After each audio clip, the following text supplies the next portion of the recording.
Mes chers amis, je vous salue tous et je m'apprête à vous lire comme chaque mois les nouvelles que j'écris sur Medjugorje pour vous, donc en audio. Et voici les nouvelles du 12 septembre 2023. Donc c'est la fête du Saint-Nom de Marie. Chers amis, loué soit Jésus et Marie. Le 25 août 2023, la voyante Maria a reçu le message mensuel. Chers enfants, en ce temps de grâce, je vous appelle à la prière avec le cœur.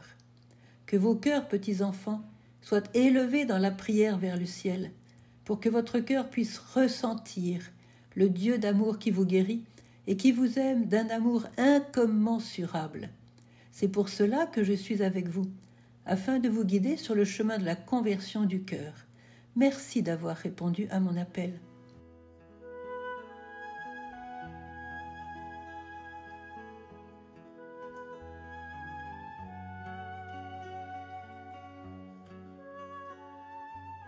Plein feu sur les anges. Trop peu de personnes profitent des faveurs spéciales que Dieu accorde à travers les anges. Dommage. J'espère que ces quelques faits concrets partagés ici permettront à beaucoup d'accueillir dans leur vie ces amis si puissants.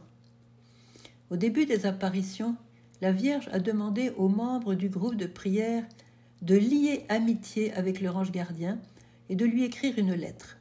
Ils en furent très surpris et ne savaient pas trop quoi lui écrire. Mais ils ont fait de leur mieux et le lendemain, chacun a déposé sa lettre aux pieds de la Vierge durant l'apparition. Une belle relation s'est créée alors entre ces jeunes et leur ange gardien. Ils ont pu toucher du doigt la présence vivante et efficace de leur ange et ils sont entrés dans une vraie intimité avec lui.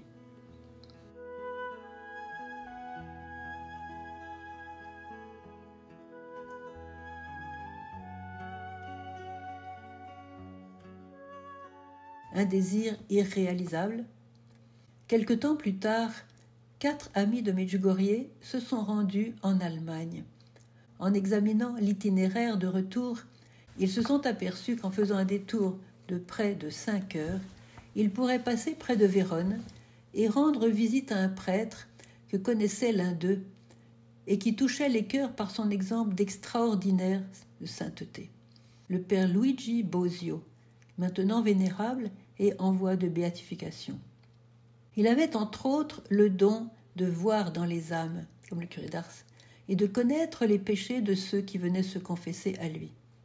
Mais ce prêtre était âgé et malade, il ne répondait plus au téléphone et il ne recevait plus de visites depuis plusieurs mois.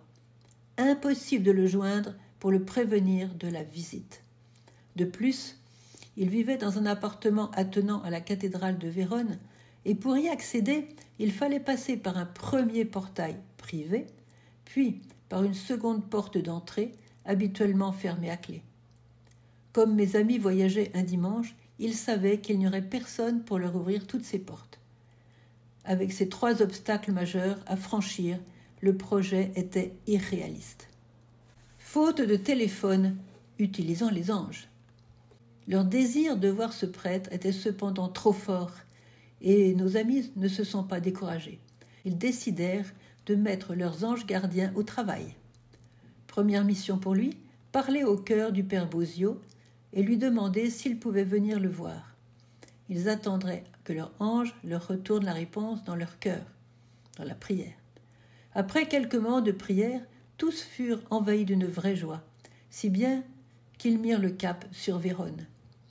Puis, toutes les demi-heures, ils s'arrêtaient pour prier leurs anges gardiens, d'informer le père Bosio de leur arrivée et surtout de leur donner la possibilité d'entrer chez lui.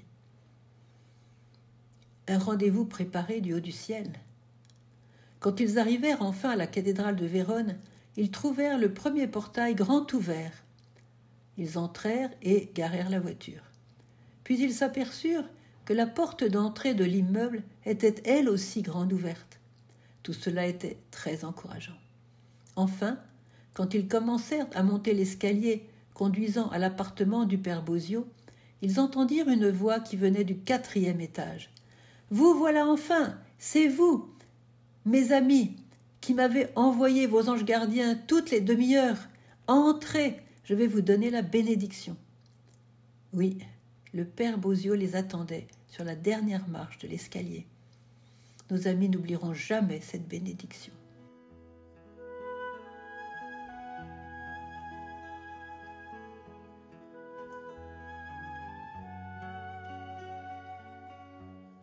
Les voyants de Medjugorje disent que lorsque la Sainte Vierge leur apparaît, elle est souvent accompagnée par des anges, surtout les jours de grandes fêtes comme Noël, Pâques, l'Assomption ou la Toussaint.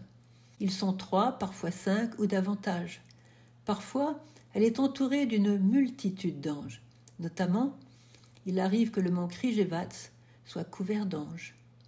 Quand la reine des anges se déplace, il est bien normal qu'elle soit accompagnée de son escorte. J'ai demandé à Vitska de décrire les anges qu'elle voit autour de la Sainte Vierge. Mais, ayant les yeux fixés sur la Vierge, elle ne les voit que sur les côtés. Ils ressemblent à de petits enfants, me dit-elle. Ils ont tous le regard fixé sur leur reine, la reine des anges. Ils sont absolument fascinés par elle. J'étais très émue d'apprendre cela. Les anges admirent leur reine continuellement. D'après Vitska, ils ressentent ses sentiments et imite tout ce qu'elle fait. Si Marie apparaît réjouie, si elle délivre un message heureux, les anges partagent sa joie et la manifestent. Et plus l'apparition est longue, plus ils sont heureux. Et parfois ils sont si enthousiastes qu'ils en deviennent même bruyants. Au contraire, quand Marie exprime sa tristesse, par exemple lorsqu'elle trouve nos cœurs durs et fermés, alors ils sont bouleversés et ils expriment une profonde tristesse. Ils sont en tout à l'unisson avec elle. Les anges ont une dévotion admirable envers la Sainte Vierge, leur reine.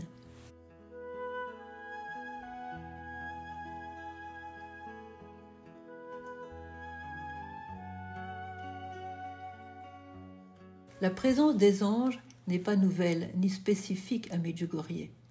La réalité de leur existence est profondément ancrée dans la Bible.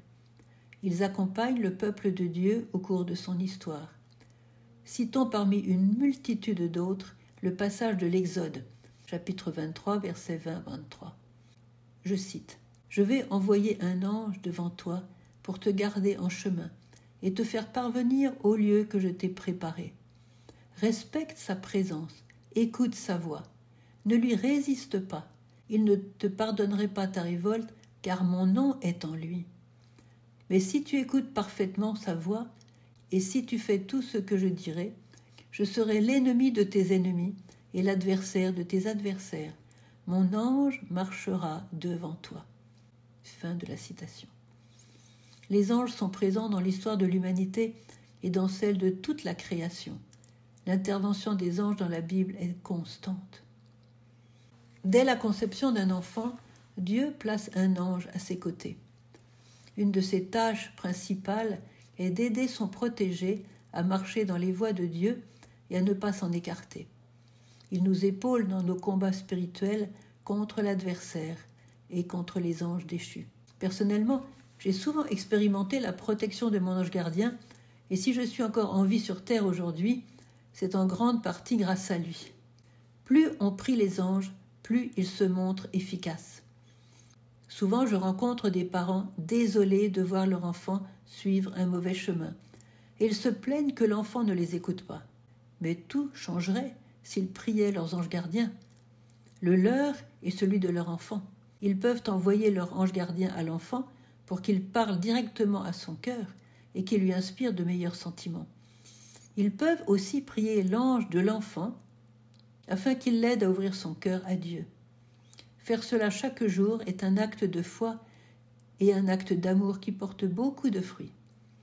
Aussi, pour un rendez-vous qui s'avère difficile, nous pouvons envoyer notre ange gardien en avant de nous pour préparer la personne concernée et permettre un dialogue paisible.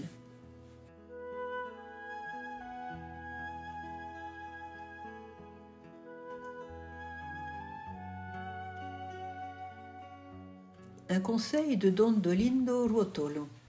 Don Dolindo nous dit qu'il est bon de prier le rosaire ensemble avec d'autres, mais si nous n'avons personne avec qui le prier, invitons notre ange gardien à le prier avec nous. Voilà, il serait trop long de citer aussi tous les services et toutes les merveilles que les saints anges ont accomplis dans l'histoire du salut et dans la nôtre aussi. Et nous ne savons pas encore tout ce qu'ils peuvent accomplir pour nous. Pour conclure, je vous invite vous aussi à écrire un mot d'amitié à votre ange gardien. N'attendons pas le 2 octobre, jour de la fête des anges gardiens. Déposons ce mot devant notre statue de Marie ou notre icône. Puis, durant 9 jours, ou davantage, remercions notre ange pour sa présence à nos côtés. Vous savez, il faut toujours commencer par remercier quand on prie. Et supplions notre ange d'intervenir avec puissance dans telle ou telle affaire qui nous concerne. L'ange gardien, à lui seul, est fort de la puissance de Dieu et peut mettre en déroute les démons. Pourquoi vivre au-dessous de nos moyens ?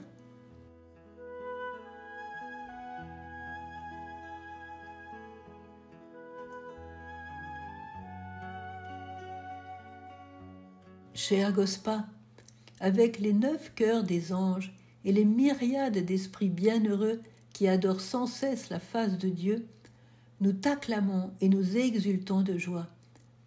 Aide-nous à nous lier d'amitié avec tes amis. Sœur Emmanuelle, Communauté des Béatitudes. Voici 2 prières à notre ange gardien, parmi tant d'autres. Ange de Dieu, mon gardien, veille sur moi à tout instant, la nuit, le jour, le soir et le matin. Sois mon soutien toute ma vie. Garde-moi de tout mal et guide-moi vers la vie éternelle. Amen. Autre prière. Seigneur, dans ta mystérieuse providence, tu envoies les anges pour nous garder. Daigne répondre à nos prières en nous assurant le bienfait de leur protection et la joie de vivre en leur compagnie pour toujours. Par Jésus-Christ, ton Fils, notre Seigneur. Amen.